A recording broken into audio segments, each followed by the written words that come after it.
अस्सलाम वालेकुम students, hopefully आप सब लोग ठीक होंगे। हमारा आज का जो लेक्चर है वो रॉबिन्स डेफिनेशन ऑफ इकोनॉमिक्स है, लेकिन इसकी तरफ जाने से पहले आप ही स्टूडेंट्स में से किसी ने क्वेश्चन किया था कि सर जो हमने डिमिनिशिंग मार्जिनल यूटिलिटी एग्ज़ाम्पल की थी एडम स्मिथ की डेफिनेशन में, उसमें हमने जो एग्ज़ाम्पल ली थी उसमें हमने कहा था कि कंज्यूमर जब वेरी फर्स्ट यूनिट कंज्यूम करता है तो वो 40 यूटिल्स जो है वो यूटिलिटी की अटेन करता है। तो ये किस तरह पॉसिबल है, या 40 यूटिल्स वो किस तरह जो है वो अटेन करता है। तो उसके लिए मैंने क्लास में भी आपको एक्सप्लेन किया था, अभी भी आपको मैं कोशिश करता हूँ कि एक्सप्लेन कर दूँ। दो तरह की अप्रोचेज़ हैं यूटिलिटी मेजरमेंट की। एक को कहते हैं कार्डिनल अप्रोच या cardinal measurement of utility, and second one is ordinal measurement of utility, और we can say that ordinal approach. Further ये जो क्लासिकल इकोनॉमिस्ट हैं, ये जो कार्डिनल मेजरमेंट ऑफ यूटिलिटी है फर्स्ट वन, ये वाली, ये लिंक करती है क्लासिकल इकोनॉमिस्ट के साथ। और क्लासिकल इकोनॉमिस्ट का ये मानना था कि हर एक कंज्यूमर के पास अपना एक यूटिलोमीटर एग्जिस्ट करता है, जिस यूटिलोमीटर पे वो कंज्यूमर अपनी यूटिलिटी को मेजर करता है in terms of utils. Clear हो गया जी कि क्लासिकल इकोनॉमिस्ट का ये मानना था कि हर एक कंज्यूमर अपना एक यूटिलोमीटर रखता है, जिस यूटिलोमीटर पे वो कंज्यूमर यूटिलिटी की मेजरमेंट करता है इन टर्म ऑफ यूटिल्स। कार्डिनल कहती है मैथमेटिकल नंबर्स को, है ना, ठीक है। तो जब in term of utils measure करेगा तो हम कहेंगे कि कंज्यूमर ने, अकॉर्डिंग टू क्लासिकल इकोनॉमिस्ट, कि कंज्यूमर ने जब किसी भी कमोडिटी का एक यूनिट कंज्यूम किया तो से फॉर एग्ज़ाम्पल उसे 40 यूटिल्स यूटिलिटी मिली, या से फॉर एग्ज़ाम्पल उसे 50 यूटिल्स यूटिलिटी मिली, या 60 या 30, कुछ भी आप कह सकते हो।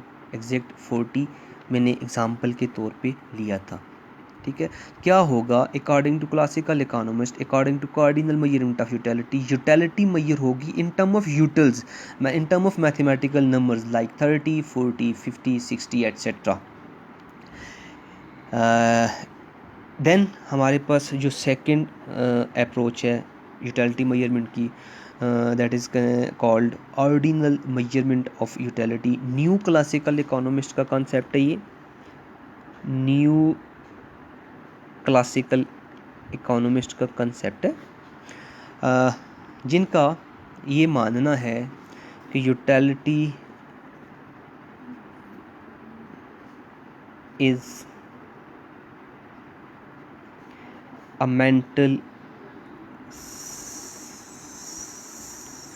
Satisfaction only. यूटिलिटी जो है ये एक मेंटल सेटिस्फेक्शन है, जस्ट एक मेंटल सेटिस्फेक्शन का नाम है।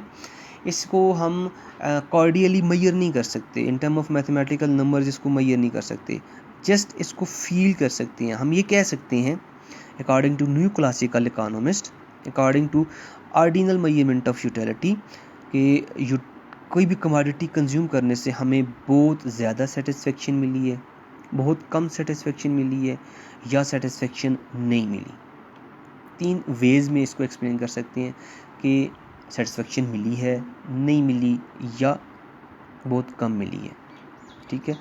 और इनका ये मानना है कि यूटिलिटी जो है कभी भी कार्डियली मेजर नहीं हो सकती। कार्डियली मेजरमेंट का मतलब ये है कि इन टर्म ऑफ मैथमेटिकल नंबर्स हम यूटिलिटी को कभी भी मेजर नहीं कर सकते। तो हमने जो डिमिनिशिंग मार्जिनल यूटिलिटी किया था, जिसमें हमने एग्जांपल की थी कि जब फर्स्ट यूनिट कंज्यूम करेगा कंज्यूमर तो 40 यूटिलिटी मिलेगी, सेकंड करेगा तो 70। तो ये इनका कंसेप्ट है, एक क्लासिकल इकोनॉमिक्स का कंसेप्ट है। ये जो कंसेप्ट है यूटिलिटी मेजरमेंट का, ये कंसर्न करता है कार्डिनल मेजरमेंट ऑफ यूटिलिटी। और फर्दर हमने उस एग्जांपल में जैसे जैसे कमोडिटी की यूनिट्स को कंज्यूम किया था, हमारे पास जो टोटल यूटिलिटी थी वो बढ़ रही थी। लाइक फर्स्ट यूनिट पे 40 हमें यूटिलिटी मिली थी, मैं यहाँ पे हल्का सा लिख लेता हूँ। सेकंड यूनिट पे हमने उसको 70 किया था, थर्ड यूनिट पे आई थिंक 90 किया था, फोर्थ यूनिट पे हमने उसको 100 पे ले गए थे। तो आप ये एक प्रैक्टिकल फिनोमेना है। ये measurement of utility, cardinal measurement of utility in term of mathematical numbers, here we measure the utility. ये कंसेप्ट है किसका? कार्डिनल मेजरमेंट ऑफ यूटिलिटी का या क्लासिकल इकोनॉमिस्ट का। लेकिन ये जो यूटिलिटी का, टोटल यूटिलिटी का इंक्रीमेंट है ना, ये एक प्रैक्टिकल फिनोमेना। आप देखो, आप किसी भी कमोडिटी का जब वेरी फर्स्ट यूनिट कंज्यूम करते हो तो आपको एक ज़्यादा सेटिस्फेक्शन मिलती है, से कि 40 यूटिल्स। लेकिन चूंकि आप एक कंज्यूम कर चुके हो यूनिट, जब सेकंड कंज्यूम करोगे तो उसको कंजम्पशन की डिज़ायर जो है आपकी कम हो जाती है, तो आपको कभी भी 40 या 40 से ज़्यादा यूटिलिटी नहीं मिलेगी, बल्कि इससे कम मिलेगी। सो मैंने 30 ऐड करके टोटल यूटिलिटी को 70 किया।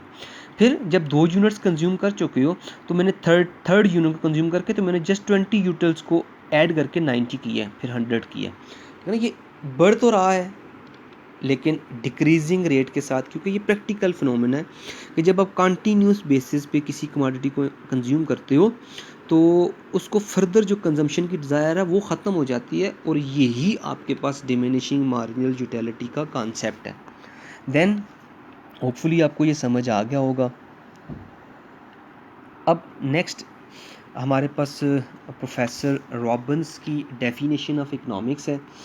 तो 1936 में इन्होंने ये डेफिनेशन दी थी। बुक का नाम हमने डिस्कस कर लिया था, the nature and significance of economics science इनकी बुक का नाम था।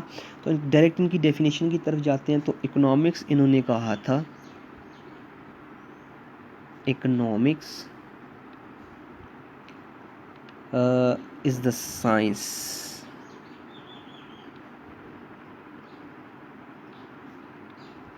which studies human behavior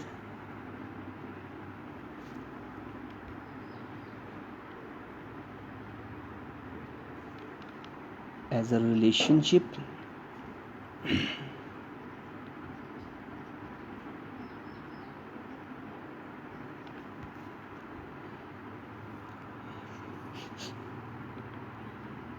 किसका रिलेशनशिप है जी?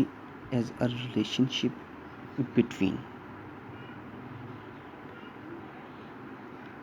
Multiple ends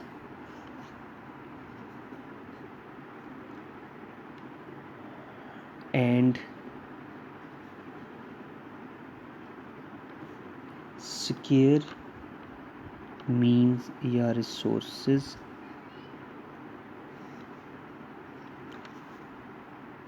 which have alternative uses.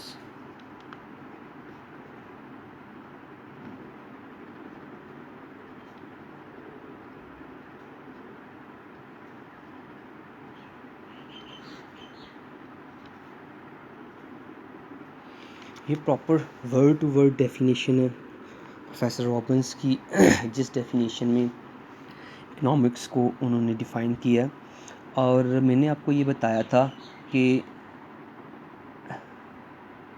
Mostly ये 3 डेफिनेशंस इकोनॉमिक्स को डिफ़ाइन करने के लिए वाइडली यूज़ होती हैं, और इन तीनों में से जो डेफिनेशन वेटेज रखती है, जिस डेफिनेशन को most appropriate definition of economics कहा जाता है, मोस्ट एक्सेप्टेबल डेफिनेशन कहा जाता है, वो है ये प्रोफेसर रॉबिन्स की definition.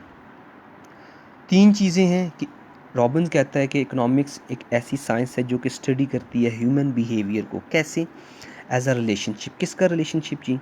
Multiple ends, scarce means, और इनका क्या है? विच हैव अल्टरनेटिव यूजेस की। ये अल्टरनेटिवली क्या होते हैं? इस्तेमाल होते हैं। रिसोर्सेज की बात की है इसने। तो इस डेफिनेशन को समझने के लिए हमारे पास जो चीज़ आती है वो है first one, multiple ends.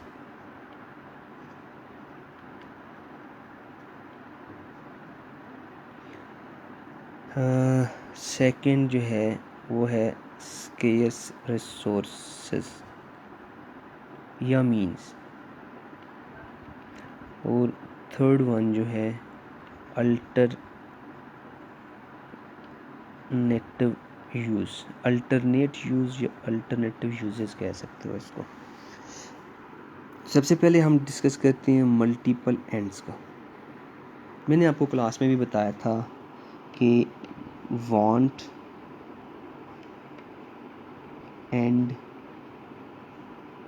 Desire, wish, ये एक ही कंसेप्ट रखेंगे, इधर बार बार इस्तेमाल भी होंगे, हर जगह बुक में इधर उधर हम लोग भी इस्तेमाल करेंगे। इसका मतलब होता है ख्वाहिश। क्लियर हो गया जी? ठीक है ना। तो मल्टीपल एंड्स का मतलब है अनलिमिटेड वांट्स, अनलिमिटेड वांट्स, लामहदूद ख्वाहिशात। एक्सप्लेन करने के लिए इसको आप दो तरह से कह सकते हो कि हमारी जो डिज़ायर्स हैं, हमारी जो ख्वाहिशात हैं, हमारी जो वांट्स हैं, वो क्या हैं, बहुत ज़्यादा हैं, है ना। आप ऑब्ज़र्व करें, आपके जो लास्ट 2-3-4 हार्स गुजरे हैं, इनमें आपने कितनी डिज़ायर्स को फॉलोअप किया होगा, फिलअप किया होगा, ठीक है ना। ख्वाहिशात क्या हैं अकॉर्डिंग टू इकोनॉमिक्स? लामहदूद हैं, मल्टीपल एंड्स हैं, बहुत ज़्यादा हैं, इन न्यूमरस नंबर्स में बहुत ज़्यादा हैं। और सेकंड, इसको एक्सप्लेन करने का प्रोसीजर ये है कि आप किसी एक ख्वाहिश को, किसी एक एंड को, किसी एक डिज़ायर को देखो, लो, और उसको देखो कि उसका कोई भी एंड नहीं है। क्या होता है कि वो बार बार उठती है, बार बार आपके सामने आती है। लाइक खाना खाना ही है हमारी ख्वाहिश, हमें भूख लगती है, ख्वाहिश होती है कि बंदा खाना खाए। अब दिन में 3 दफ़ा इस ख्वाहिश को बाज़ औक़ात लोग ज़्यादा भी करते हैं। अच्छा, जब तक बंदा ज़िंदा है, खाना खाना हमारे साथ लगा हुआ ख्वाहिश है, पानी पीना है, कपड़े पहनने हैं, बाकी जितनी भी ख्वाहिशात हैं, सारी की सारी ये ख्वाहिशात, कोई एक ख्वाहिश उठा के देख लो तो आपको ये महसूस होगा कि इस ख्वाहिश का कोई भी एंड नहीं है, ये बार बार उठती है। तो जब ये बार बार उठती है, कोई एंड नहीं है, तो हम कहते हैं कि मल्टीपल एंड्स हैं, wants are unlimited according to professor Robbins. और प्रैक्टिकली भी अगर आप देखें तो इसी तरह है कि हमारी ख्वाहिशात बहुत ज़्यादा, उनका कोई एंड नहीं होता। क्लियर हो गया जी? तो मल्टीपल एंड्स का मतलब है कि अनलिमिटेड वांट्स, कि आप कलेक्टिवली सब वांट्स को देखो, वो इन नंबर्स न्यूमरसली बहुत ज़्यादा हैं, या आप किसी एक ख्वाहिश को उठा के देखो, उसको ऑब्ज़र्व करो, तो आप देखोगे कि वो कभी भी उसका कोई एंड नहीं होता, बल्कि वो बार बार क्या करती है, आपके सामने आती है। जब हम फुलफ़िल करते हैं फिर सामने आती है, फिर फुलफ़िल करते हैं फिर सामने आती है। जब तक ज़िंदगी चल रही है, ये ख्वाहिशात हमारे साथ चल रही हैं।